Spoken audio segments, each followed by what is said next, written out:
Կրեմլում նոր սուպեր հավելված են սարքում, որ փոխարինեն այս բոլորին։ Ռուսաստանն արդեն պաշտոնապես է այն ներկայացրել, կոչվում է Max։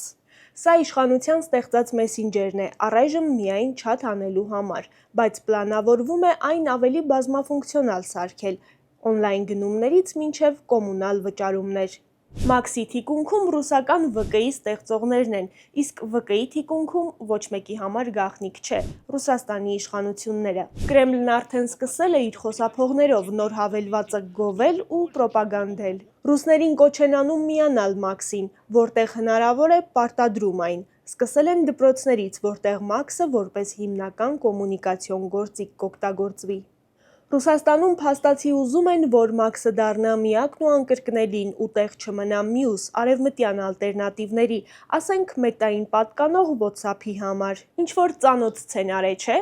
Չինական սցենար է, որտեղ օրինակ Facebook-ի մեսենջերը հասանելի չէ, բայց կառավարության կողմից վերահսկվող WeChat կա։ Չինաստանի կառավարությունը ոչ միայն գիտի կամ կարող է իմանալ ամեն ինչ WeChat-ից, այլ նաև պետք եղած դեպքում կարող է արգելափակել այս կամ այն ինֆորմացիան։ Նույն հետքերով գնացող Ռուսաստանը դեռ նախորդ տարվանից նաև YouTube-ին էր փորձում ճզմել, դանդաղեցնել։ Վիդեոները կախելով են բացվում։ Զուգահեռաբար իշխանության սիրելի ՎԿ-ի ստեղծողները ՎԿ վիդեոյի վրա են աշխատում։ Պետության կողմից վերահսկվող համացանց ունենալու միտքը գնալով ավելի է գայթակղում պաշտոնական Մոսկվային։